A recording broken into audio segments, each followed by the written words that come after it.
Welcome back. Chapter 12, Code Talker, Learning the Code.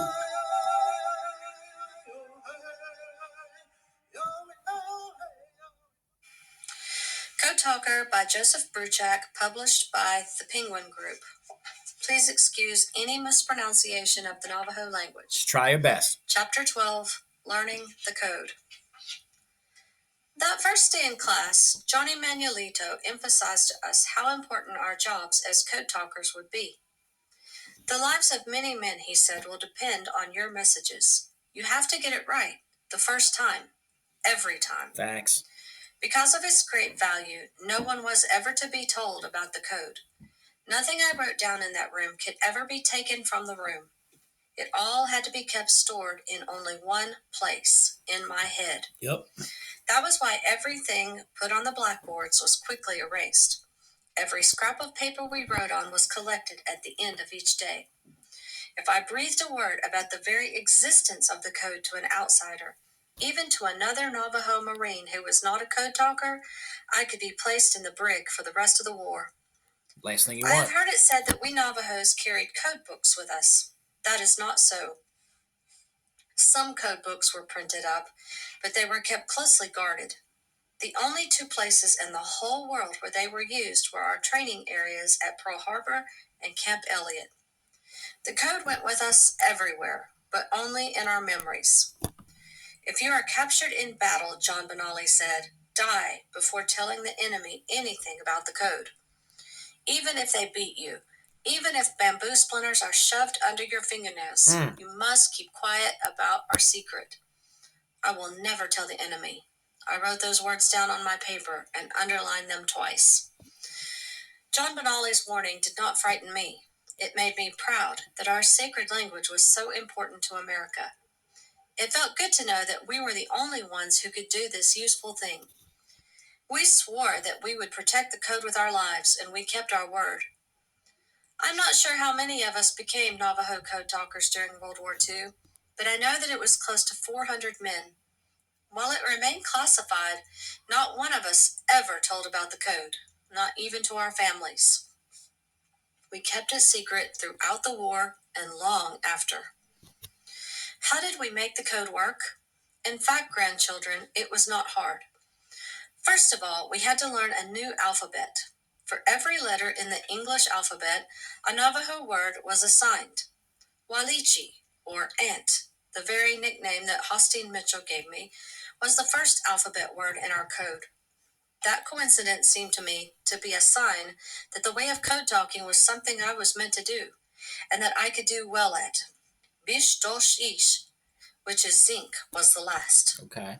One of our jobs of our second class of Navajo code talkers was to assign more Navajo words to the letters of the English alphabet that are used most often. That is because people who break codes can sometimes do so by hearing or seeing the same sound or symbol appearing many times. Right. They call this word frequency. Got you. So we added 17 more Navajo words for A, E, I, O, U, D, H, L, N, R, S, and T. Yes. The most commonly used of those letters got more than one new word. A became not just Walichi for ant, but also Bilasana for apple and Snit for axe. Because it would take far too long to spell out every word that we sent, we only used this alphabet for words that were not used a lot. On Sulphur Island, for example, we spelled out the mountain named Sarabachi by sending the Navajo words for sheep, uncle, ram, ice, bear, ant, cat, horse, itch. We used separate code words for things often mentioned in warfare. There were so many words like that which I had to memorize, hundreds of them. Tuso, whale, was battleship. Genai, chicken hawk, was dive bomber. Yes. Nimasai, potato, was grenade. So Nakai, 2-star, was major general. Yes.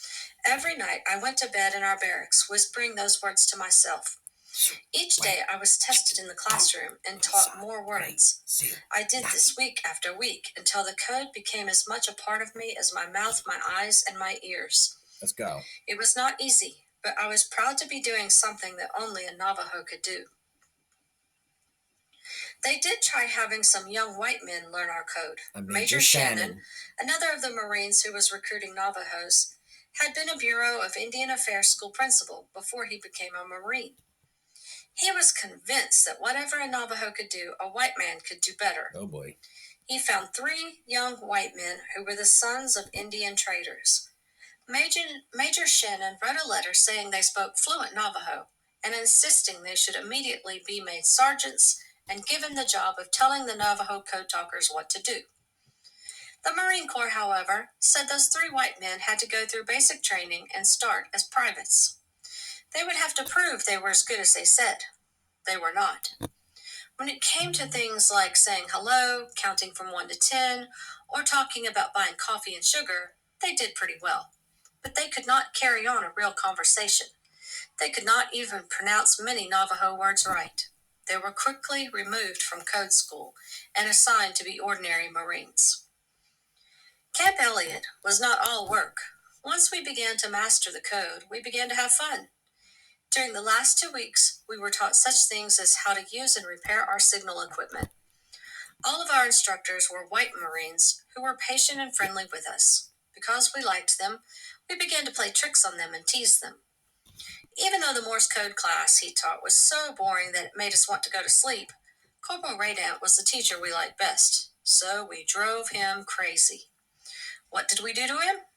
One of the things we did was to practice our weapons drills whenever we had a break in his class. The first rifles we had been issued were old Springfield 03s. Like good Marines, we took them with us to our Morse code classes, with bayonets fixed.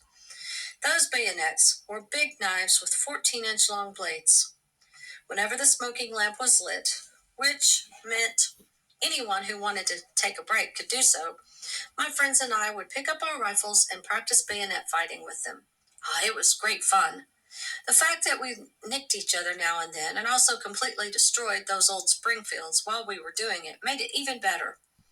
We whooped and hollered and made so much noise as we fenced with our rifles that Corporal Radant finally told us to do our bayonet practice outside.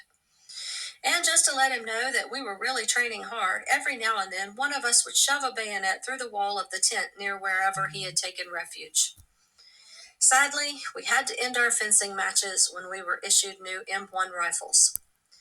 The armory sergeant looked down at me sternly as he collected what was left of my Springfield.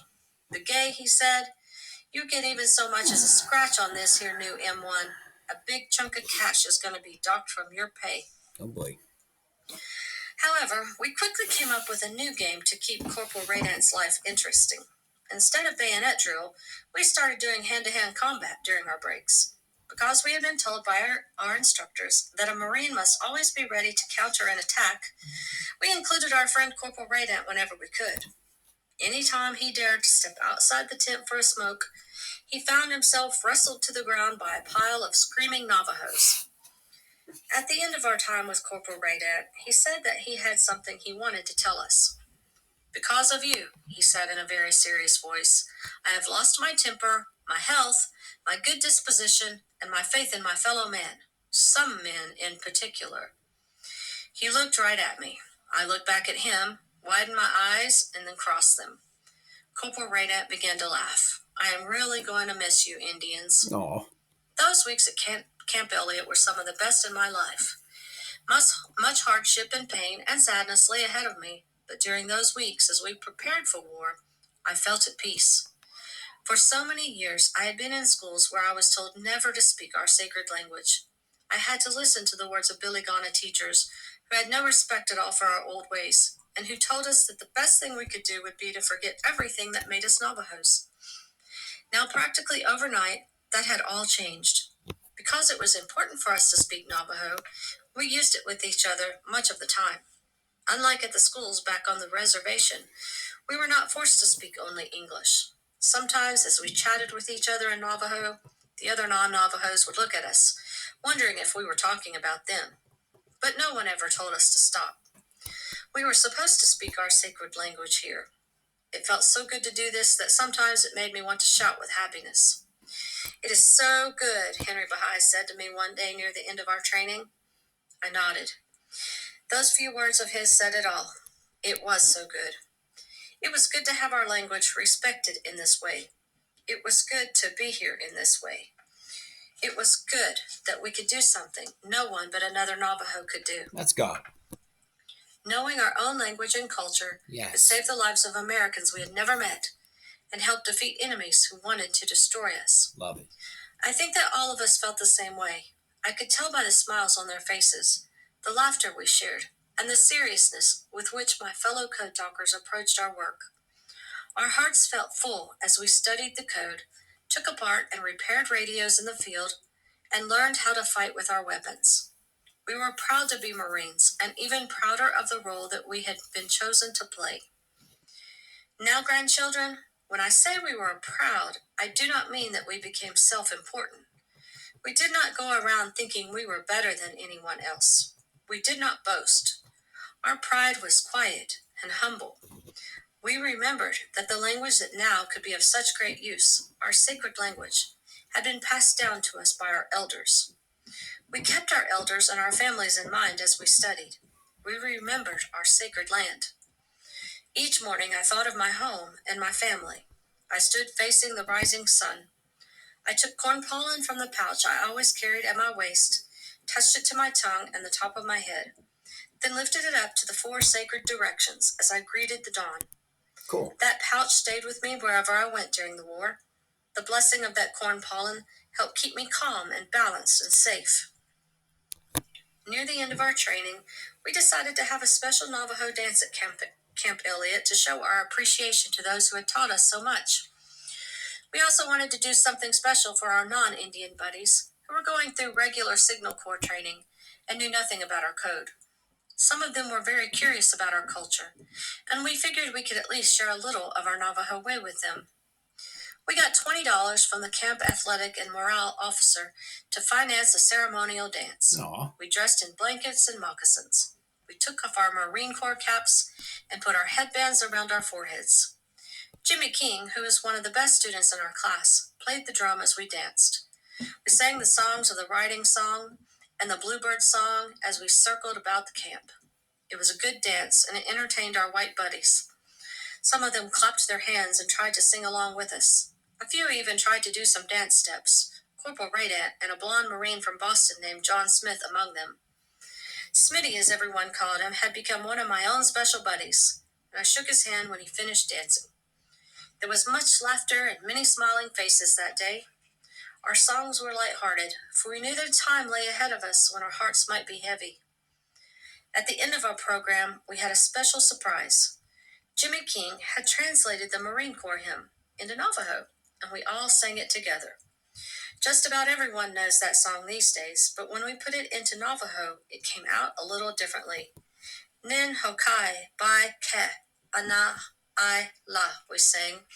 Ta'al so go. Na he silkai. That meant, we have conquered all our enemies all over the world. The last verse was the farthest from the original song. We did not sing it, but chanted it together like a prayer. Hozo go, nayote to, we began. May we live in peace hereafter. And we ended it this way. Sila goso, de cha lakai, ya ansko das des I. Washington B. Alcal by Kosila, Hozo Gakai Ha Ten. It meant, if the Army and the Navy ever see heaven, the U.S. Marines will be living there in peace. Very cool. Very cool. That was a nice chapter. These chapters are nice.